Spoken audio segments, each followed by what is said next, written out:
I'm here with Marcus Wakefield, and if you just want to go ahead and introduce yourself and let us know what you're working on right now, we can get started.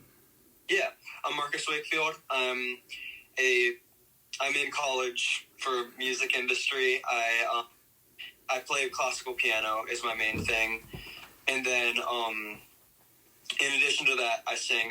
I'm doing folk stuff right now. I've done prog rock in the past, and learning banjo. Mostly been doing sets on acoustic guitar, but starting to do sets on banjo soon, hopefully. And in an indie rock band called Sunnyside. So that's mostly what I'm up to. So, I mean, you said it yourself, coming from, I guess, prog rock is what you called it, so that's what I'll call it too. A logical extreme all the way up to, where you're at now. How do you feel like that progression is playing into upcoming work? Like, coming from there and all the way to what you would probably call a folk album, right? Your last album being would you say you're going to lean more into folk next, or is it going to be a further extension of your progress? Yeah, I think it's kind of funny. I went from stripping it back on While My Time Is Free, and even when I was making While My Time Is Free, the plan was always to go for the next project into something more ambitious, sound-wise. And I think I'm stripping it back again, actually. For this next one, I realized I want to do more live recordings, and that means mostly just playing with my friends. So I've only recorded 2 songs so far, but those 2 songs and the plans I've got for more recordings are almost all like no overdubs, just friends and I in the studio, or me recording by myself. I have some that make more sense with overdubs, because it's like I want me playing guitar and singing, but I also want me playing piano. So there will be some that are done overdubs wise, but I think this might be my most stripped back album yet. Could end up that way. So yeah, I'd say my progression is from prog rock on a logical extreme. It's a little hard to define because I kept on genre hopping every song on that album. I was interested in trying a lot of stuff, but almost all of them had weird time signatures going on, and that was what defined the project for me. And the one that didn't have weird time signatures going on had a lot of other weird stuff going on. It ended with just noise, so I think that counts as prog too in a way. So that's how I counted that one. And I have this tendency to kind of reject whatever I did last, and I'm trying to move on from that, because it used to be I would make an album and really like it, and then a month later I'd be like, oh, that sucked, and then do something completely different. And that's kind of where Logical Extreme was coming from, and it's a little bit where While My Time Is Free was coming from. But I was trying to, hold that as something that I like what I did. I made a lot of progress doing that, but I'm not sure it's really my sound or my direction. I like that album, but I definitely hear flaws in it when I listen to it. Plus, it's not something I could see myself doing live a lot. And I wanted to try, and I realized my voice just doesn't feel that awesome when I sing songs. It just doesn't feel right to me, And I was actually, singing a lot of Neutral Milk Hotel songs in the car around that time, and I was like, this feels good. And so I wanted to write some songs like that, and that's how that EP came about. And the plan since even when I was making the EP, the plan had been for the next project, I'm going to build on this sound, but for this one I want to really strip it back. And that's what I did, actually, is first time I stuck with the sound for 2 projects in a row, but on what I made of these, I added to that sound. I'm certainly not on the next one rejecting what I did on that album. In fact, I'm realizing more as I write more songs for this one that what I want to do is a little bit closer to what I had on that album than what I had initially thought for my next project. But it's going to be, a lot of, it's kind of funny. Like, I have no problem with this, But when I released What I've Made of These, a lot of people said, oh, you can hear the Bob Dylan influence. And actually, I wrote most of those songs before I got into Bob Dylan.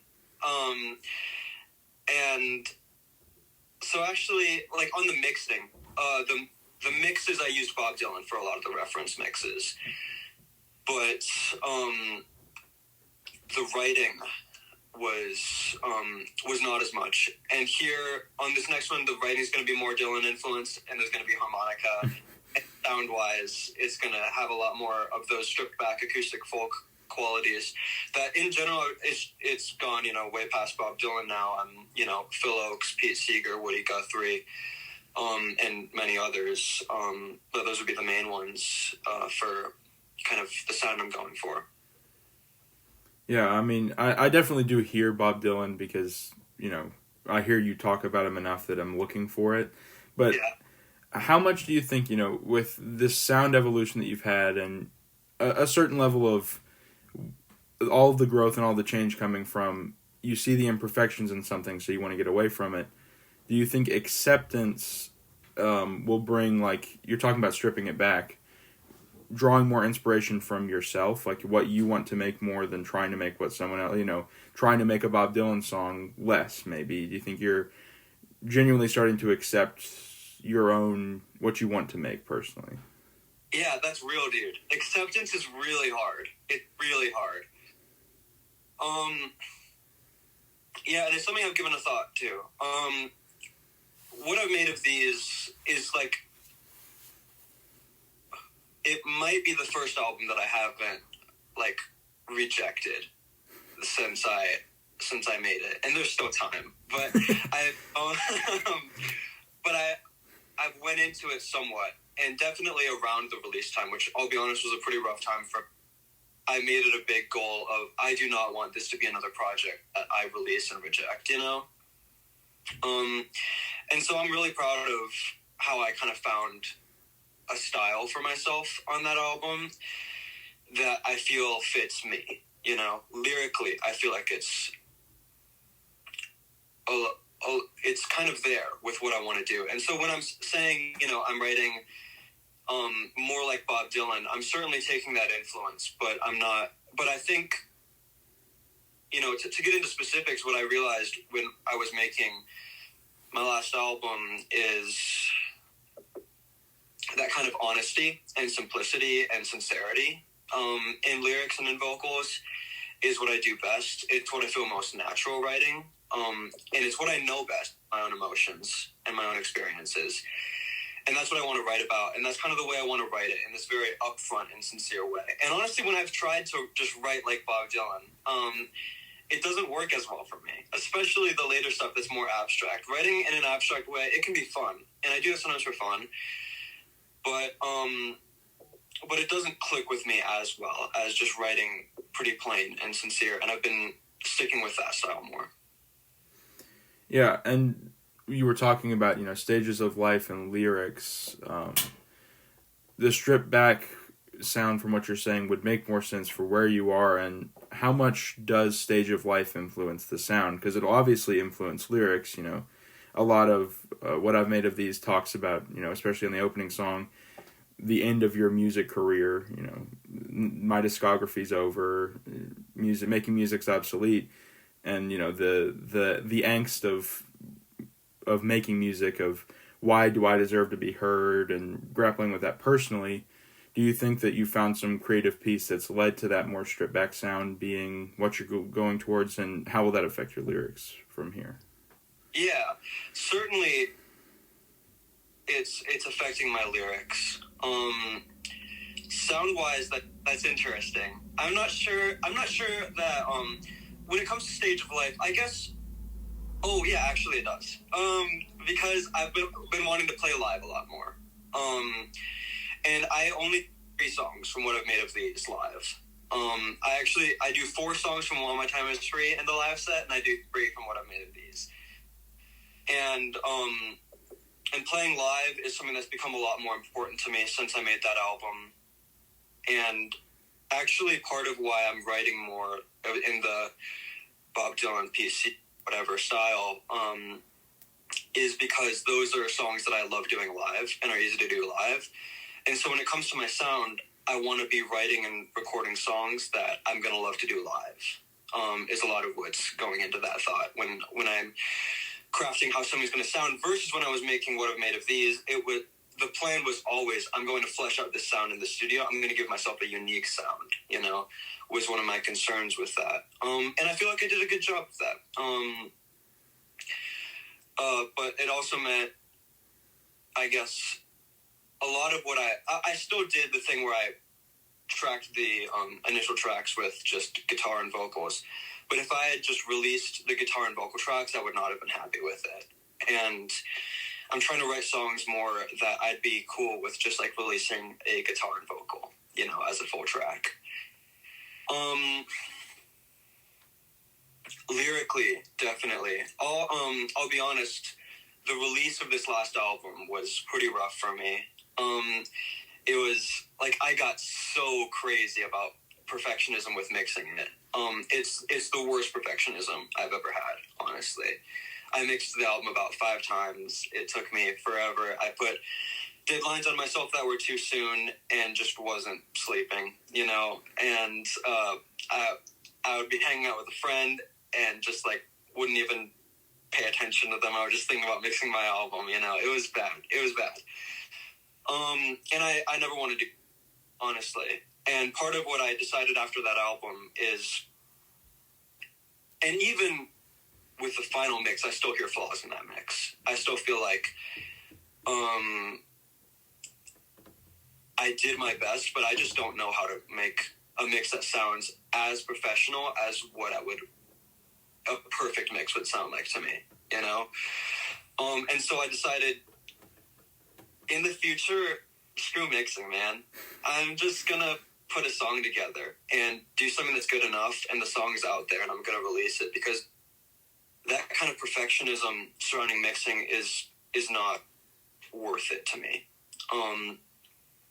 And I've only mixed one song since then, but I actually really like how it turned out, and I only spent like a couple hours mixing it, 2 or 3 or 4, but yeah, and I'm in what's called practicum in my college now, which means that I get a professor to help me out with my creative projects and stuff, which is pretty sick. You just get that kind of professional advice on what you're doing.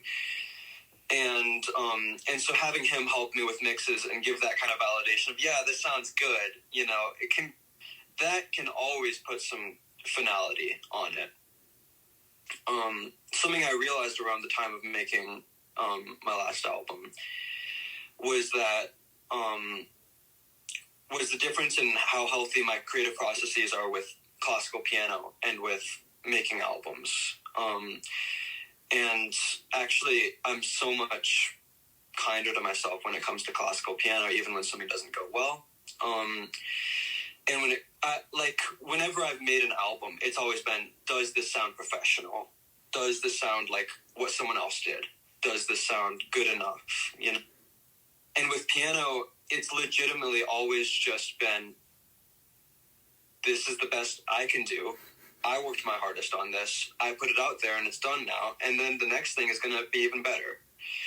And that's so much better of a process. And having a teacher help you with that is like what really makes that happen. A great teacher knows what you're capable of and is going to support you in doing that and be proud of you, even if, who gives a shit if it doesn't sound professional, and that's been something I've been trying to create for myself, giving myself the grace and kindness that a teacher or professor would give me, so yeah, all of that goes into the sound and the lyrics of whatever I'm working on.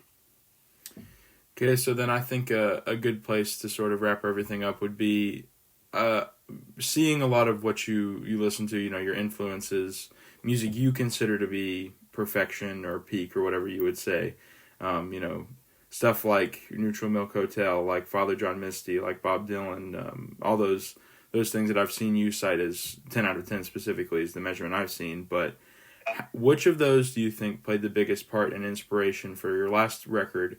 And what do you think you're leaving behind from that and picking up moving forward? Yeah, the answer is actually not any of those artists. It's Pinkerton by Weezer. And you hear that in the lyrics, definitely. You hear it in the songwriting, and in the sound of the last song. You hear it from Butterfly from that album. That's like really the biggest influence on my last project. Sound-wise, I was trying to find something that feels more unique to me. But of course, it still sounded like Sufjan, a little bit of Sufjan, Elliott Smith, a little bit of Neutral Milk Hotel, Father John Misty, those guys, indie folk. And then leaving behind from that, the plan was to write lyrics that are a little bit less emo, a little bit less self-indulgent, and I've done some of that, and I've realized sometimes I still want to write those self-indulgent emotional lyrics, and that's all right. But recently that's been taking more of like AJJ, the front bottoms kind of deal, and those, especially with AJJ, that kind of folk punk sound is I'm picking up on. I've been thinking of redoing my 10 out of 10s because my music taste this year has just changed so much, and now I don't know, my idea of peak is a little bit different than it used to be, a lot of it sounds not as good, actually. And then of course, like I've said, Bob Dylan and Pete Seeger, especially going more into that early, I guess one of the things that first fascinated me about Bob Dylan was freewheeling and how that sounded like it came from an era, and how it actually sounds like it came from a completely different time than his later stuff. Even though Highway 61 was only 2 or 3 years later, 2 years later, I think, it sounds like it came from decades later, in terms of that kind of production and stuff. And I've been fascinated by, and so what I did was dive into the artists surrounding, freewheeling in the Greenwich Village scene and before that, leading up to that. And so I've been fascinated by that. That's going into it a lot. Yeah, so what I'm hearing is now that you've made your Butterfly, it's time for you to make your Pork and Beans. Facts, it's real. Yeah. All right. Well, thanks so much for coming on here. If there's anything you'd like to say to close it off, your sort of message to the world, or the 10 people from the world who will see this at least. Oh man, my message to the world. It used to be listen to Viagra Boys. I guess it still is. I still love Viagra Boys. Listen to Pete Seeger, but listen to Pete Seeger. Listen to Pete Seeger. All right. That's a pretty good message to the world. Yeah, I'm cool with that one. Thank you, dude. It's a fun interview. Well, I'll add to that message. Make sure you check out his last album, What I've Made of These, and make sure you watch out for anything he puts out soon. Thanks so much for coming on here. Yeah, hell yeah, thanks, dude.